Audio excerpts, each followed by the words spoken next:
Bacaan dari kitab Yesaya. Beginilah firman Tuhan. Aku mengenal segala perbuatan dan rancangan. Aku datang untuk mengumpulkan segala bangsa dari semua bahasa. Dan mereka itu akan datang serta melihat kemuliaanku.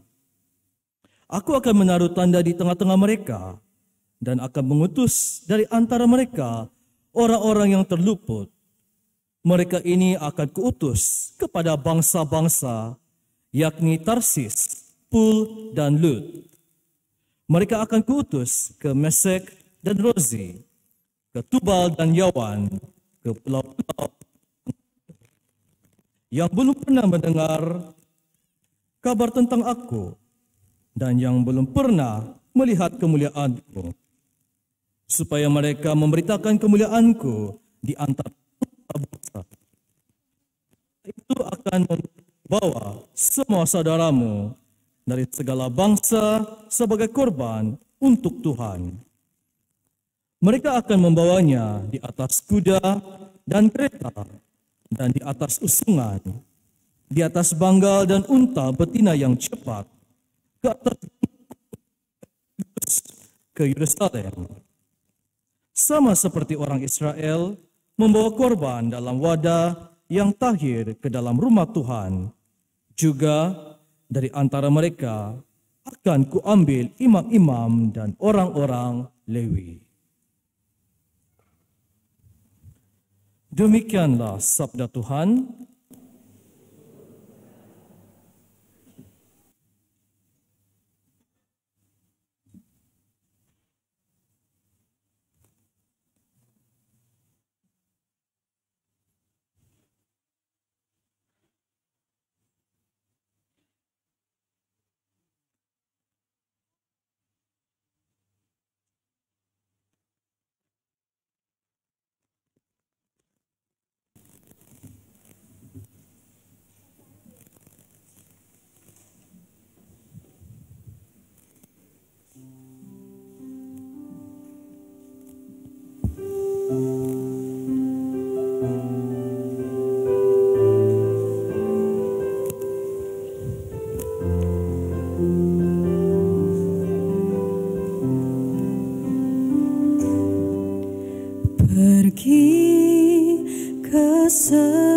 Seluruh dunia, wartakanlah Injil.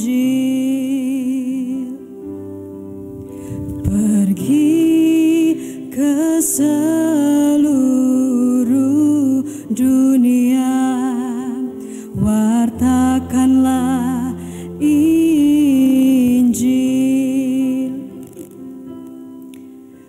Pujilah Tuhan, hai segala bangsa, megahkanlah Dia, hai segala suku bangsa. Pergi ke seluruh dunia, wartakanlah Injil. Sebab kasih-Nya hebat atas kita, dan kesetiaan Tuhan untuk selama-lamanya. Pergi ke seluruh dunia, wartakanlah Injil.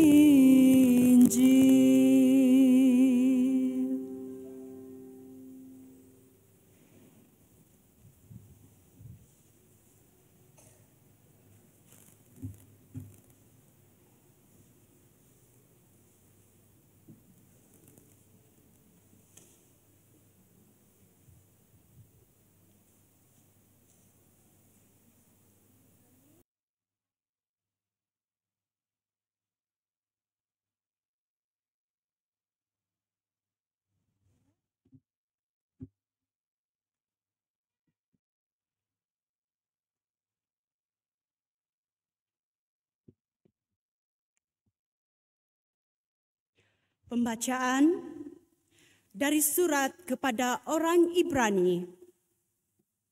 Saudara-saudara, janganlah kamu lupa akan nasihat yang berbicara kepada kamu seperti kepada anak-anak. Hai anakku, janganlah meremehkan didikan Tuhan, dan janganlah putus asa apabila engkau diperingatkan olehnya. Kerana Tuhan menghajar orang yang dikasihinya, dan ia menyesah orang yang diakuinya sebagai anak. Jika kamu menerima hajaran, maka di situ Allah memperlakukan kamu sebagai anak. Di manakah ada anak yang tidak dihajar oleh ayahnya? Memang tiap-tiap hajaran pada waktu diberikan tidak mendatangkan sukacita, tetapi duka cita. Namun, kemudian ia menghasilkan buah kebenaran yang memberikan damai kepada mereka yang dilatih olehnya.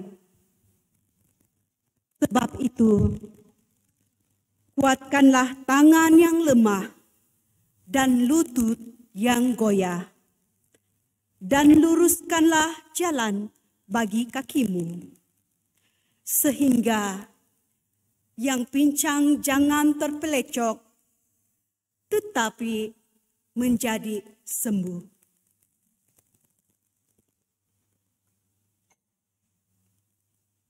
Demikianlah sabda Tuhan.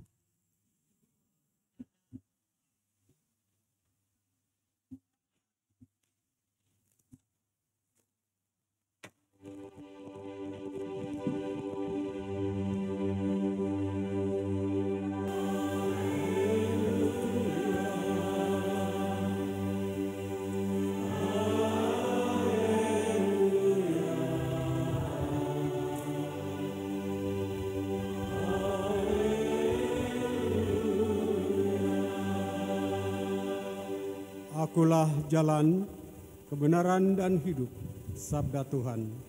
Tidak ada seorang pun yang dapat datang kepada Bapa kalau tidak melalui aku.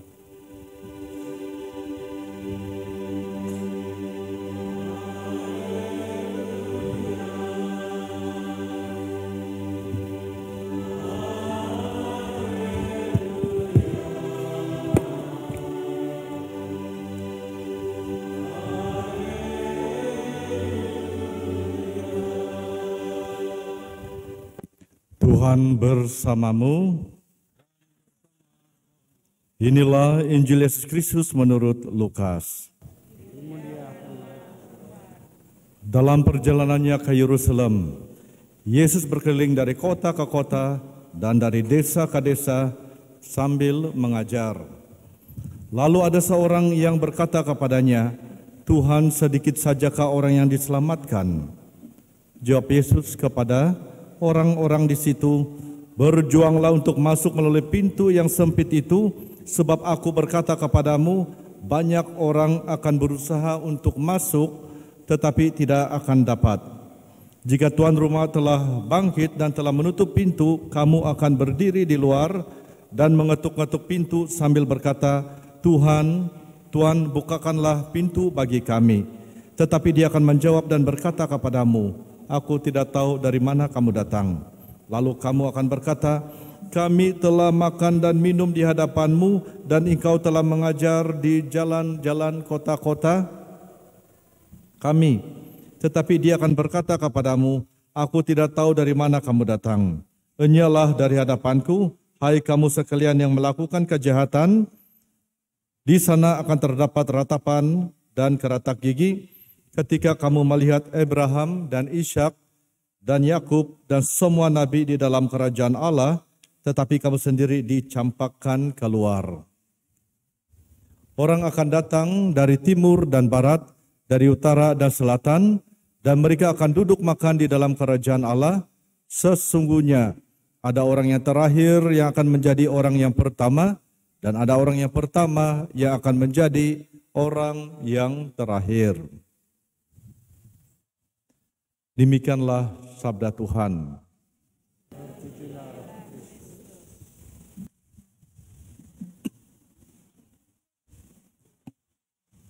Tapi kong abi, saudara-saudara yang terkasih dalam Kristus, seperti yang saya katakan tadi, kita bersyukur kepada Tuhan karena kita masih dapat merayakan Misa Kudus pada hari ini, di mana berjuta-juta tempat di seluruh dunia tidak ada peluang seperti kita, di mana keadaan dunia yang sekarang ini peperangan, terutama di Nicaragua pun mereka mau supaya Tuhan dihapus dari muka bumi sana.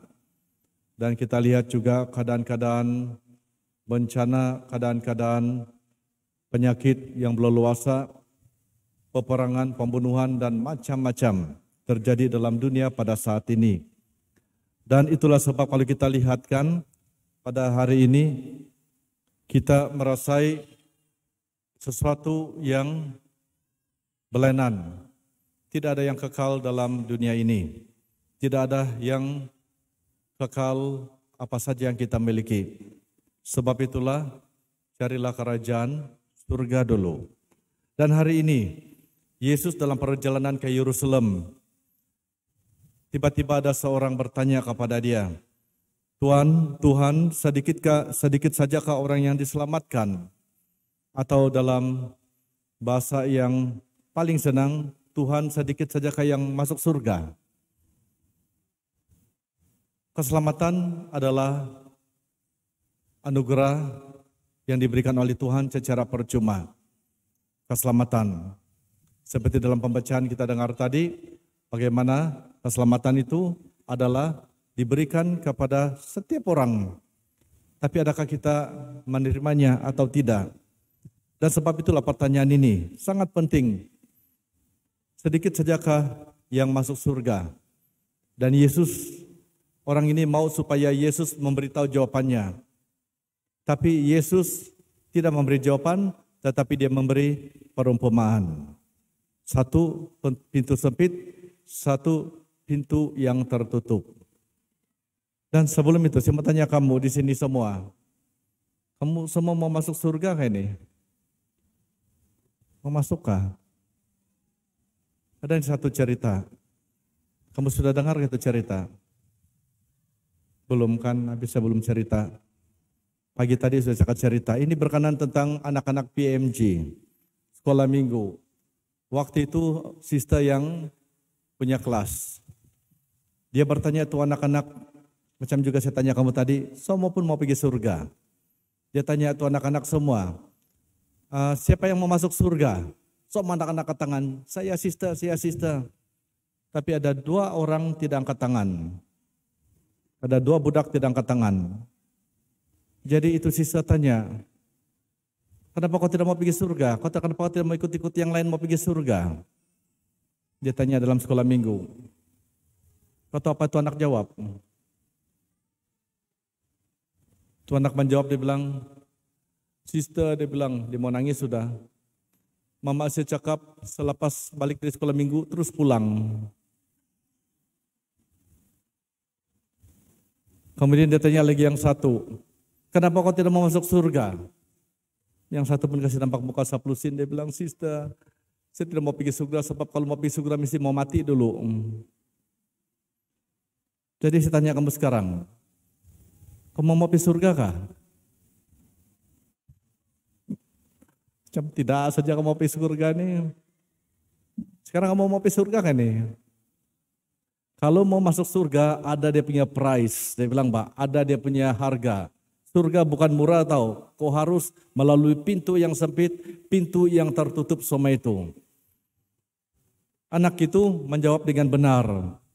Yang lain ikut-ikut saja. Sebab itulah kan pertama untuk masuk surga bukan hanya percaya kepada Tuhan, tapi menerima dia, mengakui dia.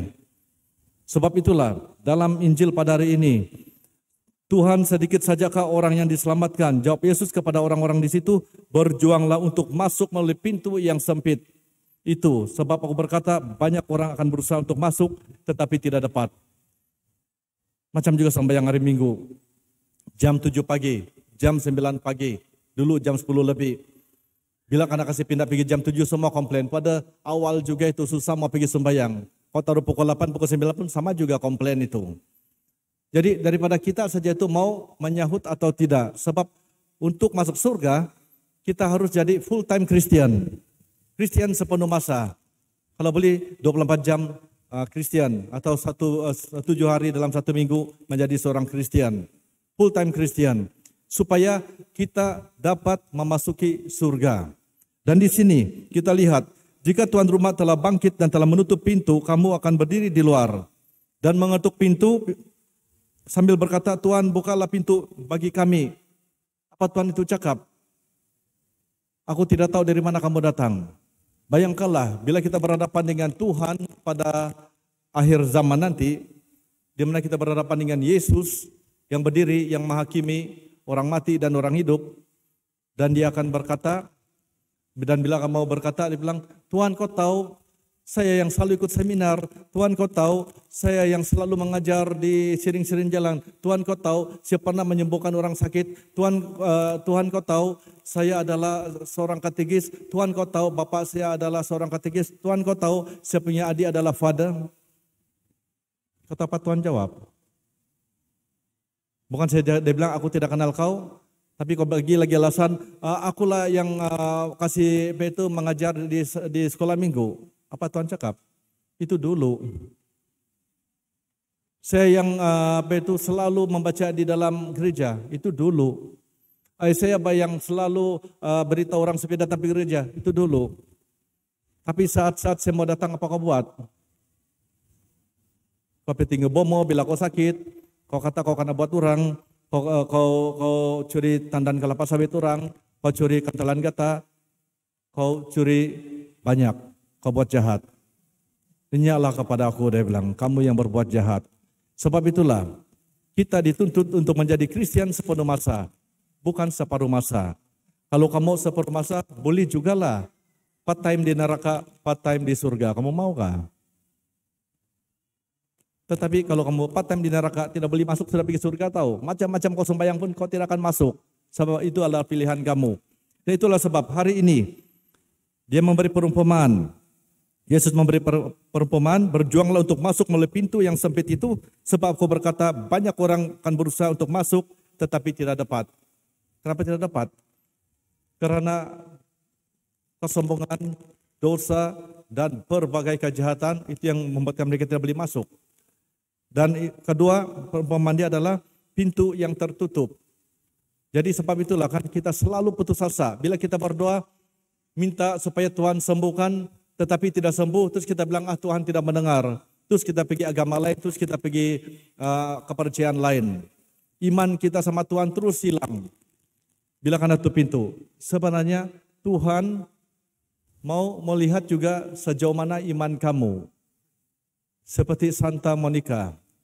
Dia berdoa untuk anak dia 19 tahun. Supaya bertobat menjadi orang Kristen yang baik.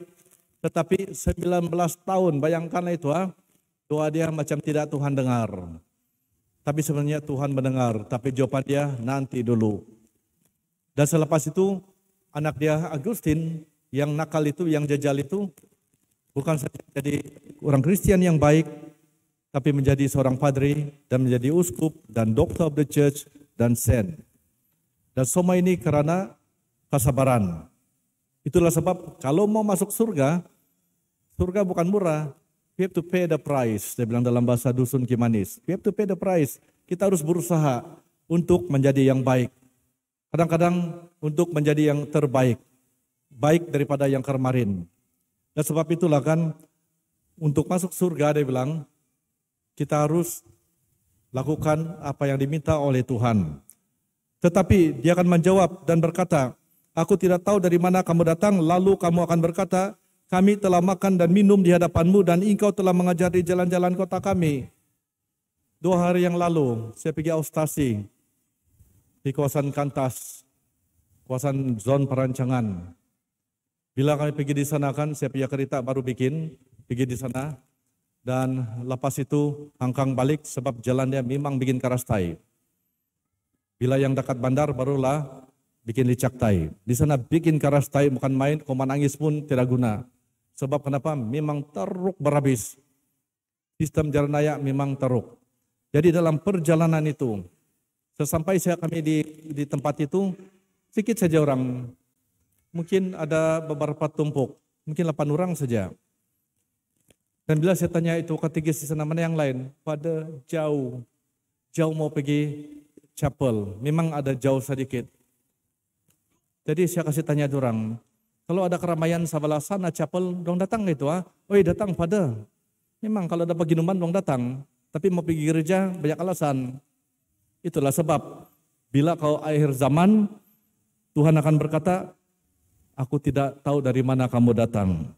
Biar kau bagi alasan, kami pergi sembahyang bah, kami juga bantu di gereja bah, kami juga wadan bah, kami juga pewarta bah. Tapi Tuhan jawab itu dulu. Yang hari ini saya mau. Nah, jadilah Kristen 24 jam, full time. Iblis adalah full time menjatuhkan kita. Jangan kasih peluang iblis untuk masuk dalam keluarga dan hidup kita. Dan apa Tuhan cakap? Tetapi dia akan berkata kepadamu, aku tidak tahu dari mana kamu datang, enyahlah dari hadapanku, hai kamu sekalian yang melakukan kejahatan. Di sana akan ada terdapat ratapan dan keretak gigi, dan ketika kamu melihat Abraham dan Ishak dan Yakub dan semua nabi dalam kerajaan Allah, tetapi kamu sendiri dicampakkan di luar. Bayangkanlah itu.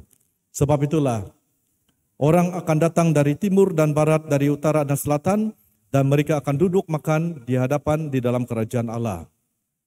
Simbol makanan, simbol Ekaristi.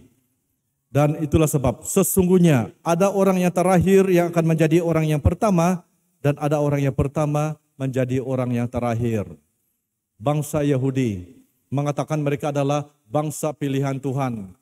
Jadi mereka buat dosa, buat jahat pun mereka masih juga bangsa pilihan Tuhan. Tahu-tahu mereka adalah yang terakhir. Orang pagan, orang Gentiles pada waktu itu dianggap sebagai sampah masyarakat, mereka yang akan mendahului mereka. Sebab itulah kan, jangan kita sombong, saya sudah 50 tahun jadi Kristen, saya sudah 40 tahun jadi Kristen, saya sudah 3 tahun jadi Kristen, kau baru masuk, kau apa? Kau dulu pencuri tongges, kau dulu pencuri kantalan gata, kau dulu pencuri tinggu-tinggu orang mandi. Kau apa? Penuh dengan penghakiman, saya, kau tahu, sudah 40 tahun jadi Kristen. Jangan harap. Mungkin kau orang yang terakhir masuk surga. Seperti ada ini satu cerita, kamu sudah dengar satu cerita? Tentang ini pemandu pawong. Kamu tahu pawong? Macam pemandu taksi. Dan masa itu, dua-dua mati. Pada sama itu pemandu pawong mati. Kata macam mana orang mati? Menurut anak-anak mereka lupa bernapas. Jadi mati. Dua-dua pun masuk surga juga. Dua-dua masuk surga. Di surga sana Tuhan menyediakan mereka kendaraan. Kendaraan yang mahal-mahal. Itu pada karena kasih hadiah elektrik basikal. Wih laju. Basikal elektrik. Senang hati dia. Zoom tidak payah mengayung. Tiba-tiba yang limpas sama dia pemandu, driver pawong, kena kasih spot car, nomor kereta 6797, laju, pup. Lepas itu, ini Father pergi jumpa itu Tuhan Yesus. Tuhan Yesus, kau pilih kasih, dia bilang. Kau pilih kasih, siap mati, kasih misa, bagi khutbah, kenapa basikal saja saya dapat? Tapi itu pemandu pawong, kenapa kau kasih dia kereta mahal-mahal, sedangkan dia pemandu van saja itu. Saya bukan pilih kasih, dibilang Tuhan Yesus. Saya sangat adil. Masa kau kasih misa bagi homili, semua orang tertidur. Panjang homili kau, semua orang tertidur. Tapi ini pawong, semua orang sembahyang. Habis dia drive laju-laju kan, zoom, semua pun orang takut mati, semua orang sembahyang. Jadi dia bawa banyak orang pergi surga daripada kau. Yang pertama akan terbelakang, yang terbelakang akan pertama. Jadi itulah sebab berhati-hati. Jangan menghakimi, oh kamu ini begitu begini. Orang yang mungkin yang kamu benci, yang kamu hakimi, mereka yang akan mendahului kamu masuk surga daripada kamu. Sebab itulah usahakan bangun pergi gereja dengan sukacita, balik dengan sukacita selepas menyambut tubuh dan darah Kristus, barulah ada Sebab itulah yang terbelakang dibilangkan, apa yang Yesus katakan tadi itu, sesungguhnya ada orang yang terakhir yang akan menjadi orang yang pertama, dan ada orang yang pertama yang akan menjadi orang yang terakhir. Dan jangan lepaskan peluang. Setiap hari adalah kesempatan bagi kita untuk bertobat. Kalau itulah Yesus mau supaya dalam setiap diri kita ada pertobatan. Lebih bagus bertobat daripada makan obat. Pertobatan adalah satu jemputan untuk mencicipi surga. Dalam Ekaristi, surga dan bumi menjadi rapat. Sebab kita menghadirkan Tuhan melalui sabda yang diwartakan dan melalui misa kudus yang kita rayakan. Kita lihat pembacaan pertama. Kabar sukacita harus diwartakan supaya semua orang mengenal kemuliaan Allah dan diselamatkan. Allah sendiri yang bertindak dengan melibatkan manusia untuk ikut serta dalam rencana keselamatan itu. Tuhan selalu melibatkan diri kepada manusia untuk menyatakan keselamatannya. Seperti contoh, kadang-kadang kita bilangkan kita mau berdoa supaya Tuhan datang di depan kita, supaya dibilang, oi kau bertobat. Tidak, dia menggunakan manusia. Itulah sebab dalam pembacaan pertama ini, keselamatan adalah untuk semua orang dan Tuhan menawarkan keselamatan ini. Dan dia menggunakan manusia untuk menyelamatkan orang. Seperti cerita ini. Kamu sudah dengar gitu? Belum kan, tapi sebelum cerita. Tapi dia pernah terjadi di Beaufort. Kamu tahu di mana Beaufort? Di mana Beaufort? Di mana Beaufort? Di Beaufort lah Bang. Waktu itu banjir besar. Banjir besar di Beaufort. Ada seorang yang rajin sembahyang. Pada suatu hari masa banjir itu kan dia berada di rumah dia. Sebab malam itu dia bermimpi, dia bilang, kau jangan takut, sebab kalau banjir besar, Yesus berkata kepada dia dalam mimpi, saya sendiri yang akan menyelamatkan kau. Jadi dia penuh dengan iman sama Tuhan. Satu hari banjir besar datang di Beaufort. Dan pelan-pelan itu air sampai ke tangga dia sudah. Semua orang lain sudah sedang diselamatkan. Dan ada satu sampan datang dan beritahu sama dia, Uncle, cepat naik, ini air mau besar ini, dia bilang. Oh tidak payahlah, Pakcik, kamu pergi selamat orang yang lain. Nanti Yesus akan datang kasih selamat saya, dia bilang. Kemudian itu air sampai ke jendela sudah. Kepala dia keluar tinggal satu lagi sana. Uncle, cepat, dia bilang. Datang nih bomba punya bot. Uncle, cepat naik, sebab ini air mau naik ini. Kita tidak dapat tunggu lagi. Tapi dia katakan, kasih selamat dulu yang lain. Jangan susah. Tuhan Yesus akan menyelamatkan saya, dia bilang. Kemudian dalam lagi air sampai di atap. Datang helikopter. Uncle, cepat naik, kalau tidak rumah ini akan hanyut. Kasih selamat dulu yang lain. Ini ada Yesus datang untuk menyelamatkan saya, dia bilang. Beberapa jam kemudian, orang itu mati. Kau tahu macam mana dia mati? Lemaslah. Kemudian masa dia mati itu dia berhadapan dengan Tuhan Yesus. Pengadilan. Terus dia marah Tuhan Yesus. Tuhan Yesus, kau main buyuk, kau main tipu. Kau janji kau mau datang mau kasih selamat saya. Kau tengok saya mati sudah. Tapi Yesus berkata kepada dia, woi orang, kau ini budukang, dia bilang, bagus lagi itu pandai kang. Saya datang 3 kali menyelamatkan kau. Dalam diri Pakcik itu yang pakai bot tapi kau tidak mau dengar. Saya datang dengan bomba itu, tapi kau tidak mau minta diselamatkan. Saya datang dengan helikopter pun kau tidak mau kasih. Kau tahu, baru kau mati. Jadi sebab itulah kan dalam pembacaan pertama pada hari ini, supaya kamu paham, Allah sendiri yang bertindak dengan melibatkan manusia untuk ikut serta dalam rencana keselamatan itu. Dia gunakan manusia. Dia tidak mau datang sendiri dari atas, tapi dia gunakan manusia untuk menyelamatkan kita, untuk menyadarkan kita supaya ada pertobatan, Sebab keselamatan ini untuk semua orang, bukan untuk orang Kristen saja, tapi untuk semua bangsa di muka bumi ini. Dan itulah, kita balik kepada pembacaan kedua. Selalu kita komplain. Bila kita menderita, kita sakit, mungkin Tuhan tidak mendengar saya punya doa-doa. Mungkin Tuhan tidak sayang sama saya. Dan Sankti Paulus memberi perumpamaan tentang hubungan antara ibu dan bapak. Ibu dan bapak. Bapak dan anak. Bila anak itu nakal, jajal, pasti bapak itu akan menasihati anak dia. Supaya jangan main api, jangan main pisau. Dan kalau anak itu tidak mau mendengar lagi, dia akan pukul anak itu sampai menangis ataupun sampai cedera. Dan anak itu bukan karena dia tidak mencintai anak itu, karena dia menyayangi. Banyak anak-anak para belia, kamu tidak paham kenapa ibu bapak kamu marah kamu. Dong marah karena dong sayang. Kalau dong tidak marah kamu, dia biar kamu mati seperti katak di jalanan. Tapi karena mereka mencintai, menyayangi kamu, sebab itulah mereka mau kamu baik. Begitu juga penderitaan. Penderitaan itu mengajar kita untuk lebih dekat dengan Tuhan. Macam juga domba-domba. Kamu nampak Yesus mengangkat domba di bahu dia, itulah domba yang terluka, yang patah kaki. Kalau ada domba-domba yang jajal, yang nakal, gembala itu akan kasih patah kaki dia, kemudian dia akan dirawat. Masa merawat itu domba akan memperbaiki hubungan dia dengan gembala itu. Dan hubungan itu menjadi kasih sayang. Sebab itulah kesengsaraan itu, penyakit itu juga mengajar kita supaya jangan jadi stalling.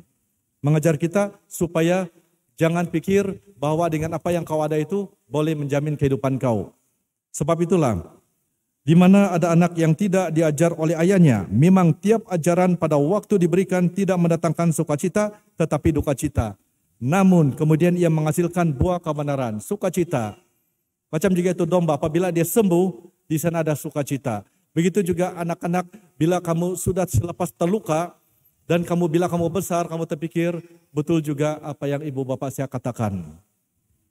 Kalau orang yang tidak mau diajar, itu ada dipanggil kurang ajar. Dalam bahasa Inggris, let's teach. Jadi sebab itulah perlu didikan. Sebab itulah dalam pelayanan kami sebagai padri, kadang-kadang kami menegur demi kebaikan. Kami menegur bukan karena kami benci, pilih kasih, tetapi kamu yang dikasihi. Dan itulah sebab saudari, jika kamu berada dalam kesengsaraan, dalam banyak penyakit kamu pada hari ini, jangan kamu cari bomo. Cari Tuhan, perbaiki hubungan kamu dengan Tuhan, pasti surga adalah kepunyaan kamu. Bagi saya 2 menit setengah, cukuplah itu.